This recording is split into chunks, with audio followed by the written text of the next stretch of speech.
Hi மக்களே, எப்படி இருக்கீங்க? நல்லா இருக்கீங்களா? நம்ம சனா என்ஜாய் டு லேர்ன் சேனல்ல நம்ம இன்னைக்கு பார்க்க போறது என்னன்னா டெய்லி யூசேஜ் வேர்ட்ஸ், அதாவது அன்றாடம் நாம் பயன்படுத்தக்கூடிய சில முக்கியமான வார்த்தைகளை நம்ம இன்னைக்கு தெரிஞ்சுக்க போறோம். தெரிஞ்சுக்கலாமா? ஓகே. ஸோ நம்ம டெய்லி அன்றாட வார்த்தைகள் தெரிஞ்சுக்கும் போது நமக்கு என்னன்னா நம்ம பயன்படுத்துறதுக்கு கொஞ்சம் ஈஸியா இருக்கும். ஸோ அந்த மாதிரி உள்ள வார்த்தைகளை கொஞ்சம் நான் இன்னைக்கு தேர்ந்தெடுத்து உங்களுக்கு சில வார்த்தைகளை சொல்ல போறேன், பார்க்க போறோம். பேராசை அப்படின்னு ஒரு வார்த்தை இருக்கு. பேராசை. பேராசைக்கு இங்கிலீஷ்ல என்னன்னு பாருங்க, கிரீடு. கிரீடு அல்லது கிரீடி இந்த மாதிரி கூட சொல்லுவாங்க. ஓகேங்களா?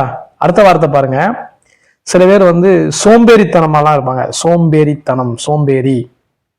ஸோ அதுக்கு இங்கிலீஷ்ல என்னன்னு பாத்தீங்கன்னா லேசி. என்ன சொல்வீங்க? லேசி. இன்னொரு வேர்டு இருக்குது, அது கொஞ்சம் ஸ்டாண்டர்டான கொஞ்சம் வேர்டு கூட சொல்லிக்கலாம். லெத்தர்ஜிக்கல் அப்படிம்பாங்க. என்ன சொல்வீங்க? லெத்தர்ஜிக்கல். ஓகே. அடுத்த வார்த்தை பாருங்க, அவமானம். அவமானம். அவமானத்துக்கு இங்கிலீஷ்ல என்னன்னு பாருங்க, ஷேம். என்ன சொல்லணும்? ஷேம். ஓகேங்களா? அடுத்து வந்து அவதூறு. அதாவது ஒருத்தருக்கு பேர்ல வந்து என்ன பண்ணுவாங்கன்னா கெட்ட பேர் ஏற்படுத்துறது. இந்த அரசியல்வாதிகள்லாம் அந்த மாதிரி சில கேஸ்லாம் போடுவாங்க, எங்கள் பேர்ல வந்து அவதூறை கிளப்பிட்டாங்க அந்த மாதிரிலாம் சொல்லுவாங்க. ஸோ அந்த மாதிரி கெட்ட பேர் ஏற்படுத்துறதுக்கு வந்து நம்ம தமிழ்ல என்ன சொல்றோம்? அவதூறு அப்படிங்கும். ஸோ இதுக்கு இங்கிலீஷ்ல என்னன்னு பாத்தீங்கன்னா ஸ்லெண்டர். என்ன சொல்லுவாங்க? ஸ்லெண்டர். அப்படி இல்லைன்னா இன்னொரு வேர்டு வந்து என்னன்னு பாத்தீங்கன்னா டிஃபெம். டிஃபமேஷன். டிஃபமேஷன் கேஸ் அந்த மாதிரிலாம் சொல்லுவாங்க. ஸோ அவதூறு கேஸ். ஸோ டிஃபெம். சரிங்களா? அடுத்த வார்த்தை பாருங்க, சங்கடம். அதாவது இந்த கஷ்டம், சங்கடம் அந்த மாதிரிலாம் சொல்லுவாங்கல்ல, அந்த சங்கடத்துக்கு வந்து இங்கிலீஷ்ல என்ன வேர்டுன்னு பாத்தீங்கன்னா எம்பராஸ்மெண்ட். என்ன சொல்லுவாங்க? எம்பராஸ்மெண்ட். எம்பராஸ்மெண்ட்னா சங்கடம். சரிங்களா? அடுத்த வார்த்தை பாருங்க, பக்தி. என்னது? பக்தி.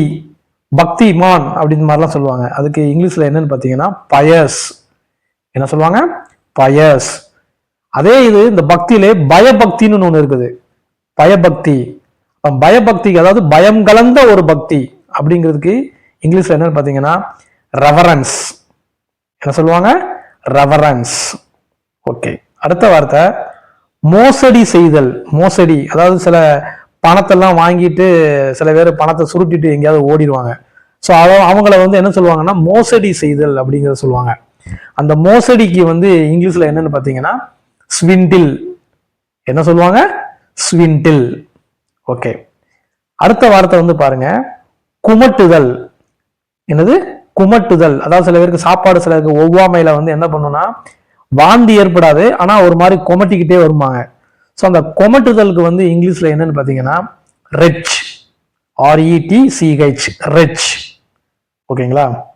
அடுத்த வார்த்தை வந்து பாத்தீங்கன்னா சில பேருக்கு ஏதாவது கஷ்டம்னா என்ன பண்ணுவாங்கன்னா அவங்க துன்பத்தை வந்து வெளியில 4 பேர் சொல்லி புலம்புவாங்க. புலம்புதல். இந்த புலம்புதலுக்கு வந்து இங்கிலீஷ்ல என்னன்னு பாத்தீங்கன்னா மோன். மோர்னிங். MOAN. மோன். மோர்னிங். ஓகே. அடுத்த வார்த்தை பாருங்க வடிகால். அதாவது நம்ம வீட்டுல கழிவு நீர் இதெல்லாம் வந்து வெளியில போகும். அந்த வெளியே போகக்கூடிய அந்த நீருக்கு அந்த போற இடத்துக்கு பேர் வந்து வடிகால்மாங்க. ஸோ அந்த கழிவு நீர்லாம் போறக்கூடிய இடம். அந்த வடிகாலுக்கு இங்கிலீஷ்ல என்னன்னு பாத்தீங்கன்னா ட்ரெயின் ஆர் ட்ரைனேஜ் அப்படிம்பாங்க. Drain or drainage. ஓகே. அடுத்த வார்த்தை பாருங்க மதிப்பு. அதாவது மதிப்பு, மரியாதை இந்த மாதிரிலாம் சொல்லுவாங்களா. ஸோ மதிப்பு. இந்த மதிப்புக்கு வந்து நமக்கு இங்கிலீஷ்ல என்ன வேர்டுன்னு பாத்தீங்கன்னா எஸ்டீம். என்ன சொல்லுவாங்க? எஸ்டீம். ஓகே. அடுத்த வார்த்தை பாருங்க அங்கீகாரம்.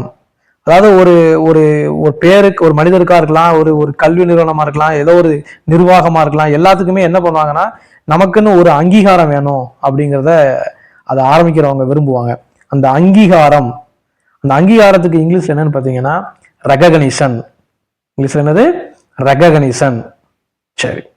அடுத்த வார்த்தை பாருங்க துரோகம்.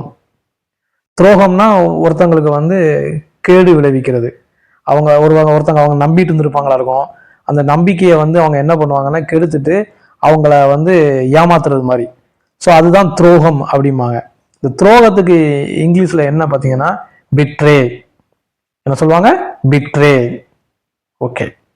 அடுத்து பாருங்க இந்த பொறாமை அப்படிங்கிறது வந்து ஒரு வேர்டு தமிழ்ல இருக்குது. இந்த பொறாமையை வந்து 2 வகையா பிரிப்பாங்க. அதாவது நல்ல பொறாமை, கெட்ட பொறாமை. ஆக்சுவலா எந்த பொறாமையும் கெடுதல் தான். ஆனா அதுலயும் நல்ல பொறாமை கெட்ட பொறாமையா ரெண்டா பிரிக்கிறாங்க. எப்படின்னா, நல்ல பொறாமைனா ஒருத்தர் வந்து பெரிய வெற்றி அடைகிறானா அவனே மாதிரி நம்மளும் வந்துடணும், நம்மளும் ஜெயிச்சிடணும் அப்படின்னு சொல்லி, அதுவும் ஒரு பொறாமை தான் ஆக்சுவலா, அவனே மாதிரி வரணும் அப்படின்னு நினைக்கிறது. ஆனா அதை அவனை கெடுக்காம நல்ல வகையில முயற்சி பண்ணி அப்படியும் ஜெயிப்பாங்க. ஸோ அது ஒரு நல்ல பொறாமை.